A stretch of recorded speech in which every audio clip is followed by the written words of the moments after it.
I'm Victoria Field, co-host of Metabolic Health Summit. I am so excited to introduce you today to Dr. Allison Hull. She is a practicing dual board certified adult internist and pediatrician.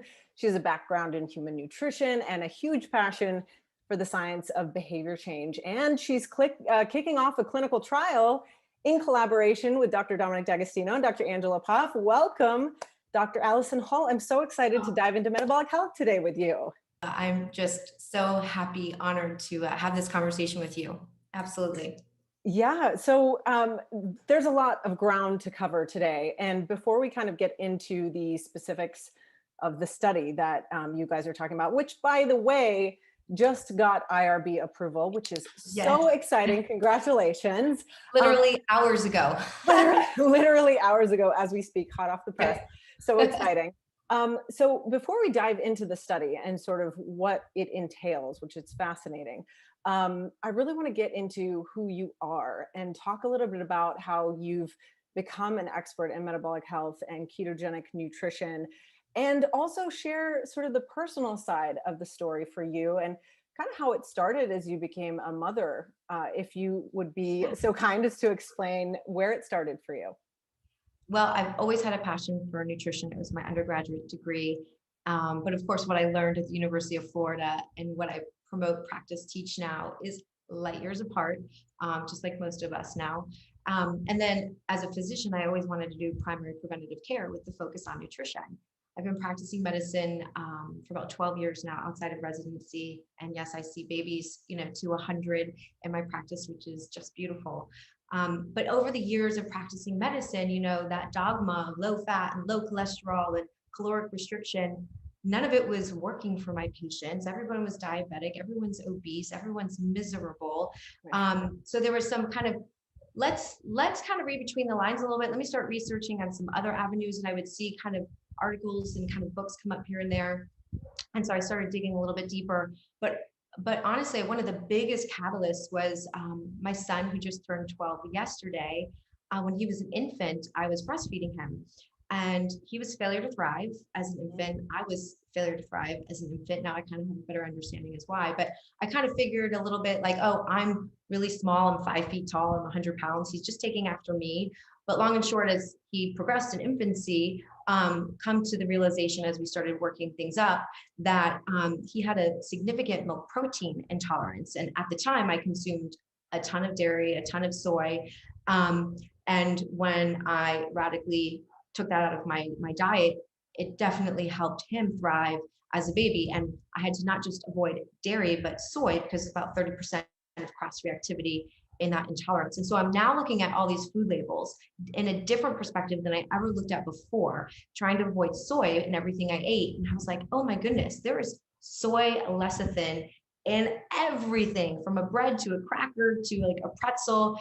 And that was one of my aha moments of like, whoa, like what really is in the food that we're consuming? So it was kind of like multifactorial. I think the experience with my son, and then just my years of practicing medicine and realizing this is not working. And then of course, as I started to learn and read more about low carbohydrate and ketogenic nutrition, and I start utilizing that in my practice and seeing the outcomes with my patients, it was like, it's, just spoke for itself. And now I'm sold. Right. Sold. Done. Yes, absolutely. I mean, it's a pretty powerful story and it really goes to show, I mean, time and time again, how, I don't know how many examples we need, personal or outside, but nutrition has such an important role in our metabolic health. And the fact that you've taken that experience and now transformed it into not just this program and sort of practice, but also now this incredible research that's really exciting, that's exploring more than just nutrition, also behavior change, which is fascinating. And so let's kind of take a deep dive into that. Let's talk about the study that just got IRB approval, and yeah, like kind of explore what it means, where you're hoping to go with it. The title of the study, just for those watching, is Improving Cognitive, Behavioral, and Cardiometabolic Health with Continuous Glucose Monitoring. So this study is an open, controlled, prospective behavioral intervention clinical trial that takes place over the course of 12 weeks. And let's take a deep dive, though, into those cognitive and metabolic sort of markers that you're going to be watching and sort of the primary objective of this study to kick things off. So essentially, to kind of simplify it, we're going to have two arms in the study, the control arm, who's just going to go through the program like everybody else, and then the treatment arm, and they're going to get to wear a continuous glucose monitor in conjunction with Levels Health software, which is, very intelligent software that takes your glucose readings and makes it very applicable and meaningful. And the whole goal is to say, okay, if I can check my glucose at any minute of any day and see directly what different foods, stress, sleep, exercise, or lack of thereof, what that does to my glucose, that creates an extrinsic motivation to guide people in behavior change to then create better metabolic health outcomes. So, this is something that's definitely evolved in my practice too over the years, is I can give you the best diet in the world, but if you can't adopt it and sustain it, it is absolutely meaningless. And a lot of this has just been my own trial and error in my years of practicing medicine of like, how do I motivate people? How do we create reward mechanisms? How do I make this meaningful for you? So we're evolving, and as my program, my partners, we're doing more and more in each program session. And I'm just so excited to have this technology for the participants, to have that real time feedback. Now, one thing I am learning in this process and having one-on-one time with patients and individuals going through the program, some people are more intrinsically motivated and others are more extrinsically motivated. And then depending upon the individual, your extrinsic motivators are going to be different from one person to the next. Also, the extrinsic motivator that you need for exercise might be different for nutrition, might be different for sleep.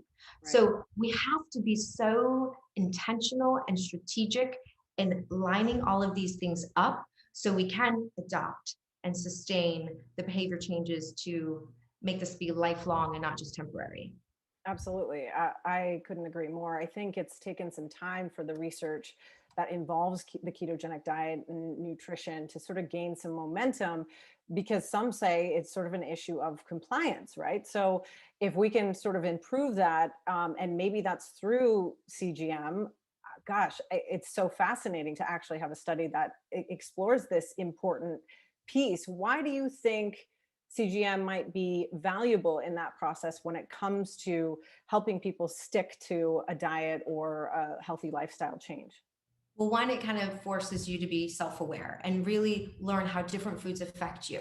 And what's also interesting is how I respond to a sweet potato might be different than how you respond. So it's also really customizing nutrition for the individual. So what we have our participants do is check your glucose before you eat, and then an hour to 2 hours post meal, check again. So you can see that rise in glucose. So, there's kind of abnormal, normal, and optimal, and that's what we're trying to kind of coach them on. But it's learning how you respond to different foods, and that's just self-awareness. And then secondly, it's that accountability of like, oh man, yeah, you know what, I really, really should not eat that bowl of ice cream because that just raised my glucose like 50 points. Where sometimes we kind of just put our head under the blanket and just, oh, it's fine, it's not really having an impact. But when you see it in your face and you're like, whoa, that was not worth it. I will say one time, actually I had COVID myself, and I was wearing a CGM at the time, and I was not feeling well. And of course, I live a ketogenic and very low carbohydrate diet. But at this moment I was like, okay, nothing sounds good to eat, but it was like a cauliflower based tortilla, but still had quite a few carbohydrates. So I ate it, checked my glucose, and then it was like a 45-point increase. And I was like, dude, I'm never eating that again.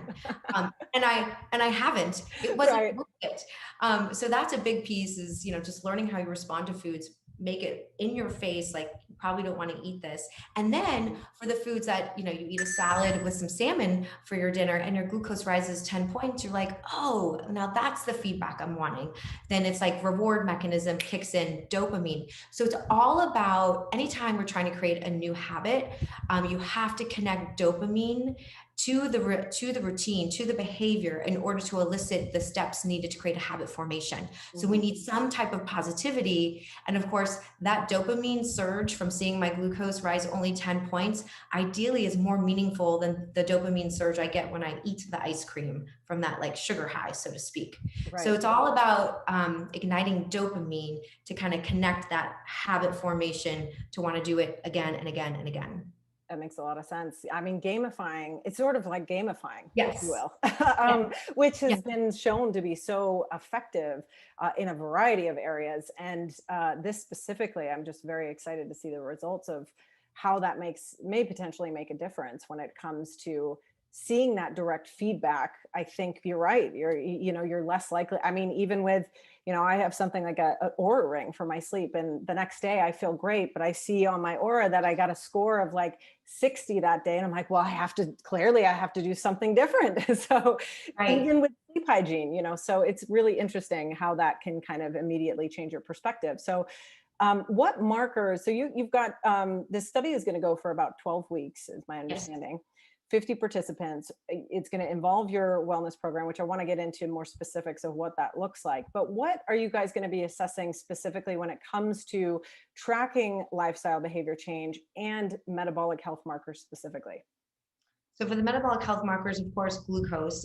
Those who are in the control arm, we're asking them to just do your traditional finger stick point Mhm. of care glucose, but to Okay. do it, multiple times throughout the day, which is no fun for anybody. But so we're asking them to do that.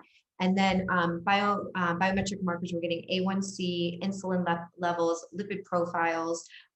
We're doing a subset of cytokine levels as well. A Interesting. small group are going to have cytokine levels checked as well. So we're really excited about that evaluation pre and post program.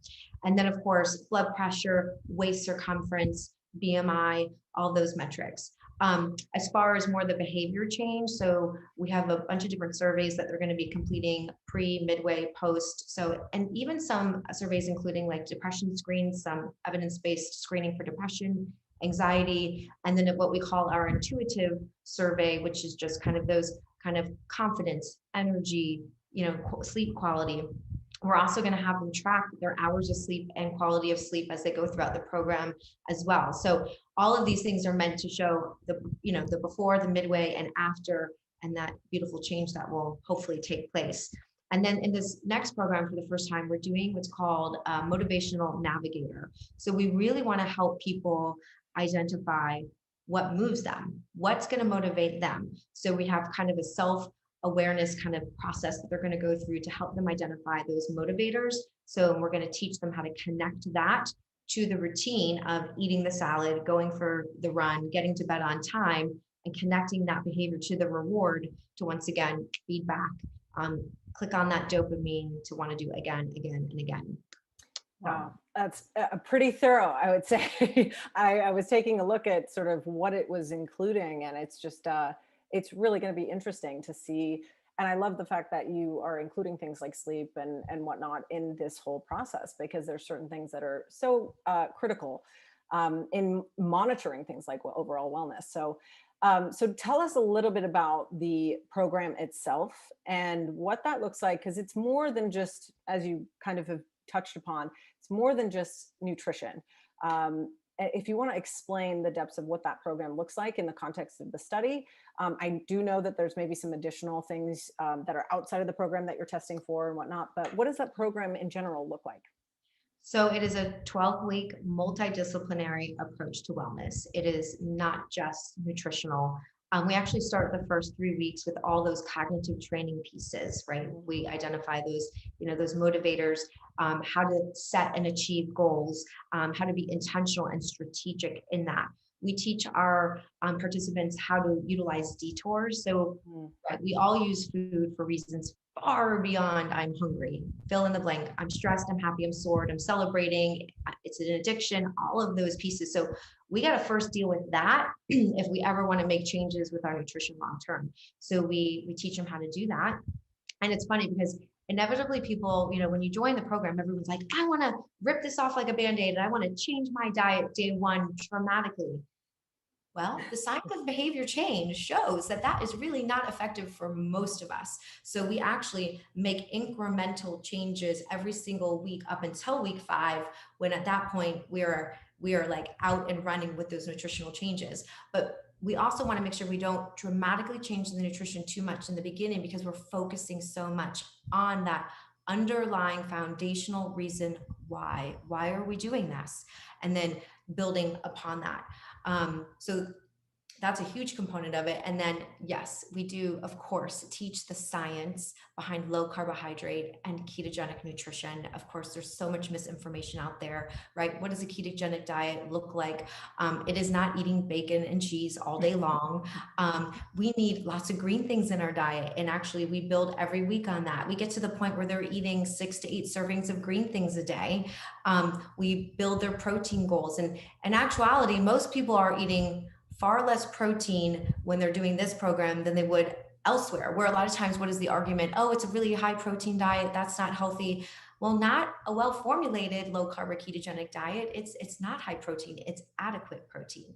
Right. And then of course the fats, we want them coming, of course, from olive oil and coconut oil and avocado and salmon and nuts and seeds. And okay, you can have some bacon in there, but that's not like the main thing of the nutrition. And then because stress, anxiety, depression is such an epidemic in our society. And as a primary care physician, and I still have the blessing of working with patients one-on-one every day in my office. Oh my gosh, most people are just treading water in life, like barely keeping afloat, feeling like they're on this like treadmill of adrenaline rush every day.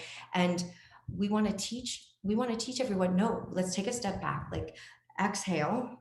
Let's learn some coping mechanisms. Let's develop stress resiliency, because we don't want to use food or alcohol as a coping mechanism, which is oftentimes what we use. So every week we build in mindfulness techniques, coping skills, anywhere from progressive muscle relaxation, diaphragmatic breathing, visual imagery, music as medicine.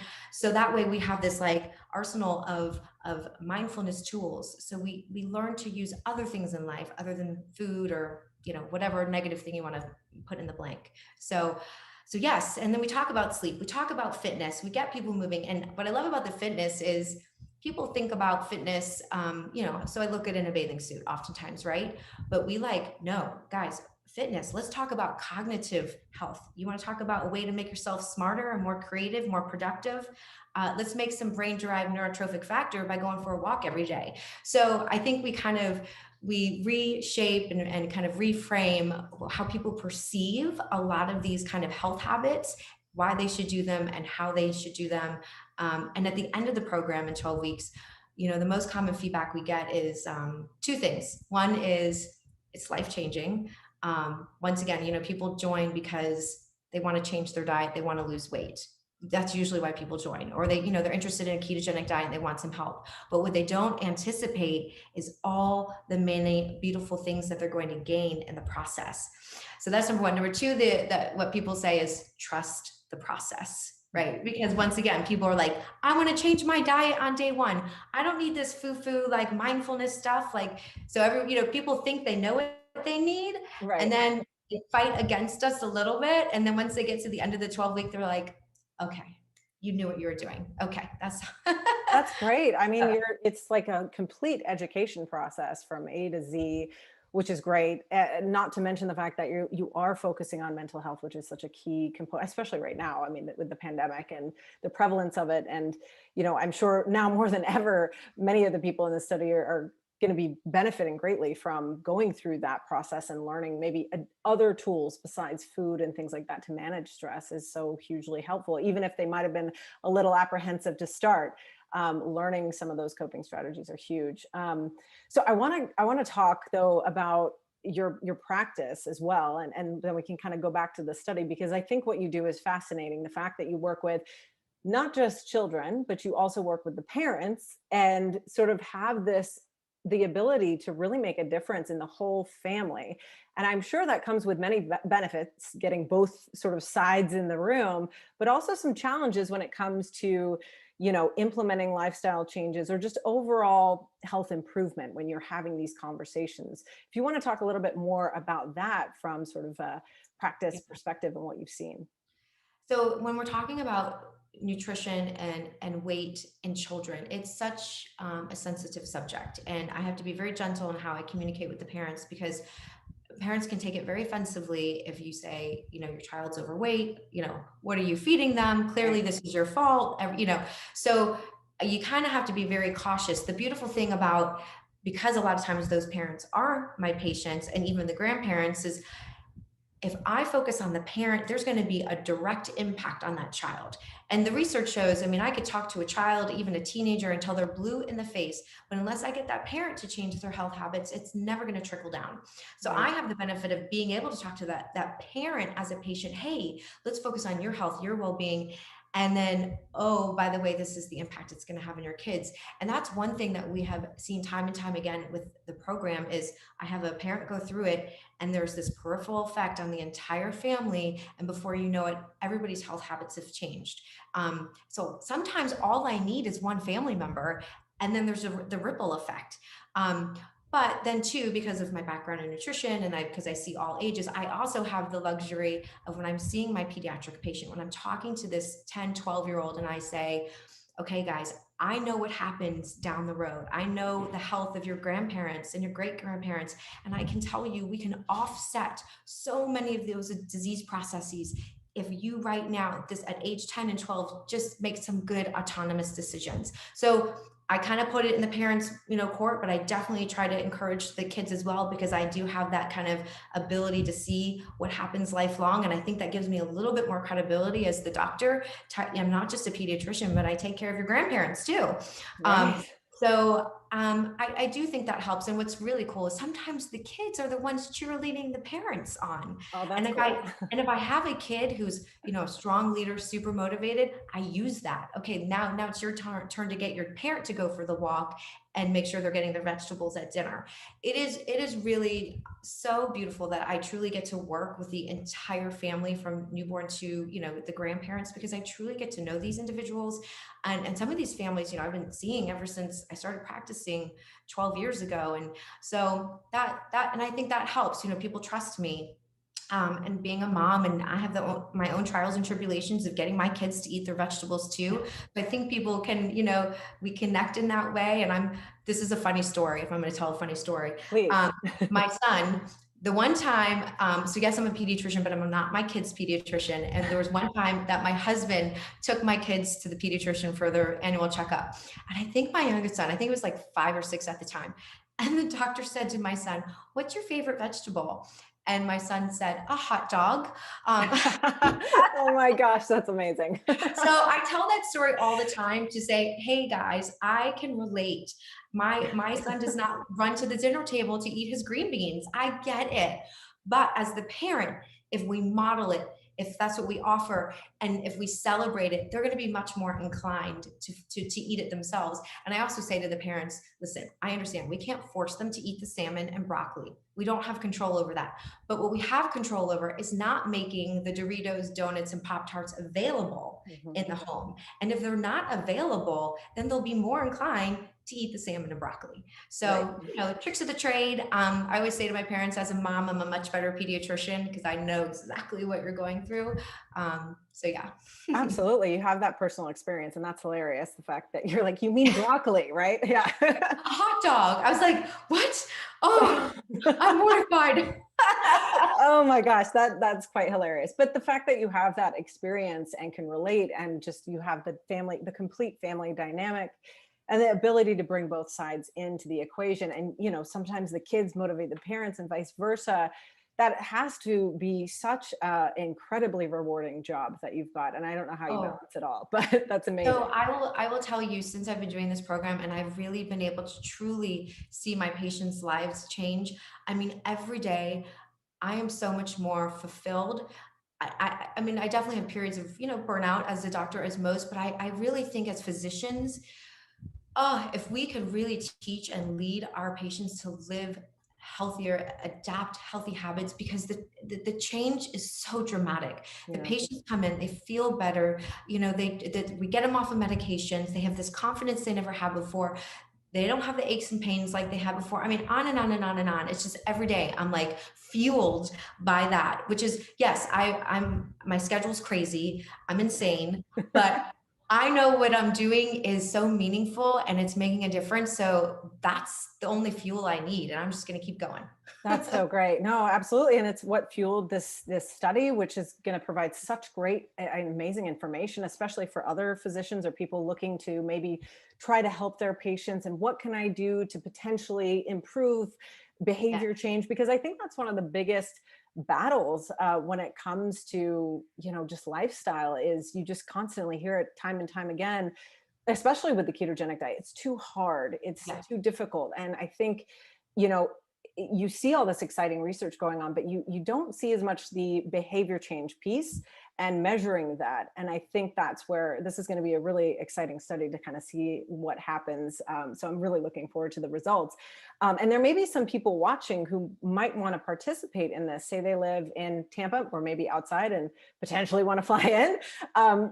If you could talk a little bit more about the inclusion exclusion criteria. So if somebody Yeah. watching this wants to jump in, maybe they Yeah. fit that mold. So the age criteria is age 18 to 69, but I did struggle a little bit with that upper age limit because I literally have patients in their 80s who make dramatic changes. I have to digress for 1 second. I had a diabetic, a new diabetic. He was a new patient, had diabetes. He had an A1C of 9.2 at age 85. New patient to me. And I said, all right, dude, we got it. Let's change. We got to change our diet. Let's do this, this, and this is this. Wow. He followed everything. I did put him on one medicine. 3 months later, his A1C went from 9.2 to 4.9. That was 3 months not later. Wow. 3 months. I had 80. a patient go through my program. She had an A1C in the 11s, dropped it down to 6.8. And that was with zero medicine because she didn't want to go on any medicine. She wanted to see what the diet would change. I mean, the A1C changes, the glucose, the triglyceride changes are phenomenal. Okay, back to the study criteria. So 18 to 69, of course, men and women. We're looking actually, though, for the study for non-diabetics. We're looking for healthy and up to pre-diabetes. So we're looking for glucose 85 to 125. So that's up into the pre-diabetic range. And then A1Cs 5.1 to 6.4. So once again, up to that pre-diabetic range. Because what kind of our goal is to keep those healthy or those kind of moving a little bit towards the non-healthy range and bring them back over. So that's the criteria for the A1C and glucose. We're also looking for no history of chronic kidney disease.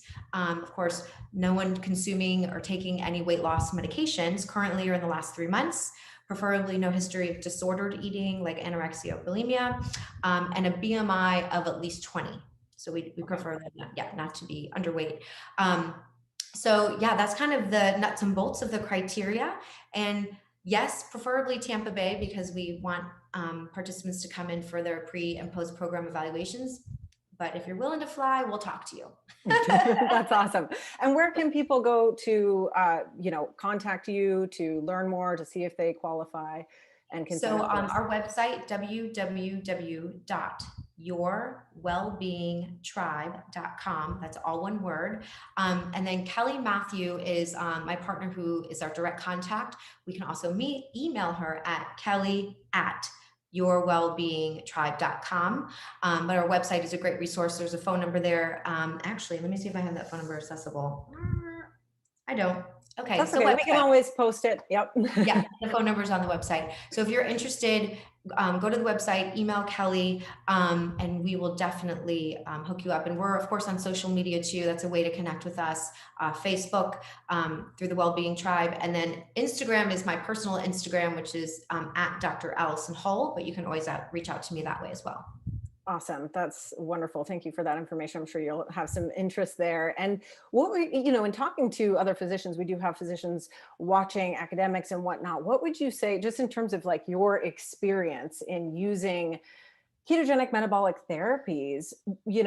There's still obviously some hesitation. There's still some challenges and obstacles that we have to overcome. And that's what our mission is at Metabolic Health Summit, continue the education.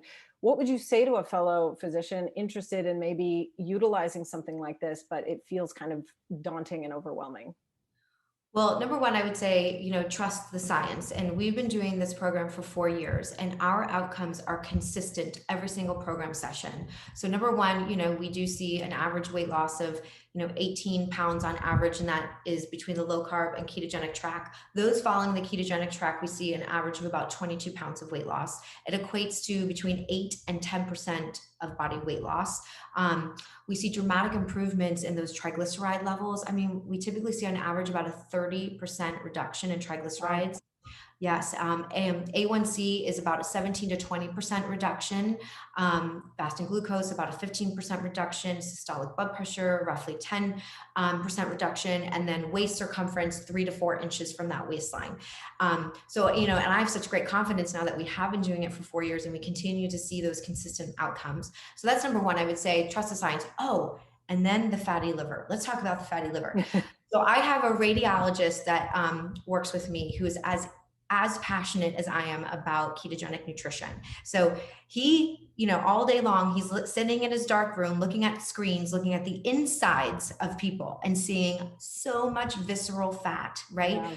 So much fatty liver. And so he is like, no, we have got to make a stop to this. So he and I have partnered, and we do a lot of CT imaging pre and post program on participants going through the program. Oh, great. And I'm so happy to report that we either have complete resolution of fatty liver disease in 3 months' time, or at the very least, improvement. I've yet to have a participant not have improvement in their fatty liver disease. And the sad thing is, we see more cirrhotic end-stage liver disease from fatty liver disease today than we do from alcohol consumption. I have 2 patients right now who have cirrhosis of the liver from fatty liver disease. Has nothing to do with alcohol. This is completely preventable, and it's just about modifying your diet and reducing carbohydrates. Like, it can be done. So number one, for fellow physicians, please just know the science, trust the science, educate yourself. Secondarily, I would say try it for yourself. The beautiful thing is I work for a very large multi-subspecialty group. I have about 350 physician and physician extenders in my group. And I'm starting to have more and more of the physicians go through the program. And I had one go through the last program where we did kind of a pilot study of the CGM, and he was like floored. I mean, he made radical changes in his diet. He saw such dramatic improvements. And he says, I'm now practicing medicine so much differently, because he went through the process. Right. And then the next study that we got final approval on, I've already contacted, I got 3 doctors in my program, 1 cardiologist actually, who's going to do the program and wants to be in the study. That's so great. That is so exciting. So secondarily, go through the process yourself. See, we can't teach something unless we really do it ourselves. Right. And then third, maybe learn my program or learn some other program, but definitely educate and then use that information to then teach your patients. And for me, it was just an evolution, right? It started with a conversation with a patient and say, hey, have you thought about reducing carbohydrates in your diet? And I had some books I would refer them to. So you just start somewhere, right? Anywhere. But I do think it starts with educating yourself, trying it yourself, and willing to be vulnerable and put yourself out there and say, what we're doing as physicians is not working. Maybe we should try something else. Yeah. Why not? Exactly. And talk a little bit about how this has kind of changed your life personally. I mean, you sounds like have adopted a ketogenic lifestyle, and what that has meant for you in terms of, what you've experienced. I mean, nutritionally, it's so funny. And I've always thought I ate healthfully, right? Like my whole life, food science, human nutrition. I was a gymnast growing up. Like, nutrition has always been part of my life. But what I eat now, what I ate 10 years ago, completely different. Same. I used to be one of those, I have to have something sweet every night. I mean, even in my first many years of marriage, every night my husband would make fun of me because I'd have to have a piece of chocolate or something sweet. Like, I couldn't get on with the evening unless I had that. So, and that's what I say to my patients, guys, I didn't always eat this way. I too had to eat every 2 hours. I had to have something sweet every night. I mean, I did all that. But then what happens is once you adapt to this lifestyle, you don't miss it. You don't want it. You don't crave it. You crave salads. You feel so much better. And ultimately, Victoria, this is my goal. This is my goal for everybody, whether you go through the program or you're just doing this on your own, you get to the point of intrinsic motivation. Extrinsic motivation is the bridge to intrinsic motivation, which is where you get to the place where you simply eat this way because it makes you feel good, because it gives you energy, because you don't feel bloated, because you're not, needing to eat every 2 hours, all of those things. You're not addicted to food anymore, right? You eat this way because you feel good. So huge change for me. And this was really wonderful. So my husband, who, obviously he's watched me go through this and leading this program and doing everything. And he would, once again, eat healthfully as well. But about 6 months ago, 9 months ago, I was like, honey, will you go through the program? Will you do this for me? And he was finally like, yeah, okay, I'll do it. He went through the program. He lost 30 pounds. He was like, I'm a believer. This thing works. And he has sustained it. And he is not deviated because he feels so good. And listen, we're human. I mean, I'll have a day here and there where I'll eat something that clearly is not ketogenic. And I'm like, oh, dude, why did I eat that? That did not go well. So then it's just like, it automatically gets you back on board because you don't feel good when you eat those things. Right. Um, so my husband he's 6 foot, well, just shy of 6'4". He was 209 and now he's 179. Oh, And go husband. Yeah, that's great. yeah, he's in the like best shape, and we've been married for, almost 20 years. So Wow. yes. So clearly it's changed your life personally big time. And it just, the passion that you exude for this is just really contagious and amazing. And I'm so excited that you guys are kicking off this study and you've got the IRB approval. I mean, this is a big deal and it's going to be exciting to see what kind of results you get. We can't wait for the medical community at whole to change these guidelines for us to make changes. It is going to have to come from experience, word of mouth, one by one, and that's what I tell all of our tribe members is, now it's your job to spread the word because we can't wait for the industry, the medical community to be the ones to do this. And I'm so excited to do this research on humans because we need more of that. We Yes. need more data to really move the mark, to show the medical community, to show my fellow physicians who some of them think I'm a heretic, because I'm promoting a low carb ketogenic diet. Every consult I get from the cardiologist is recommend low fat, low cholesterol diet. Let's put them on, 80 milligrams of, atorvastatin. Mhm. This is how we're going to get their attention. We're going to get their attention by, proving it in science. And that in conjunction with one by one person sharing the information with another. So yes, email me. I would love Awesome. to share my knowledge and passion. Awesome. I love it. Evidence is honestly king in this and we need more of it, like you said, especially with people. And I love that you're spearheading this. And we're so excited to see how the results turn out. We'll certainly keep everybody updated. And thank you so much, Dr. Hull, for joining me today. It's been such a pleasure to dive into metabolic health and exciting to see where this study is headed and what you're going to be doing with it. So thank you Yes, again. this will be the first of many. I am faithful. Yeah. I Thanks, love it. Victoria. I love it. See you soon. Thanks. Bye.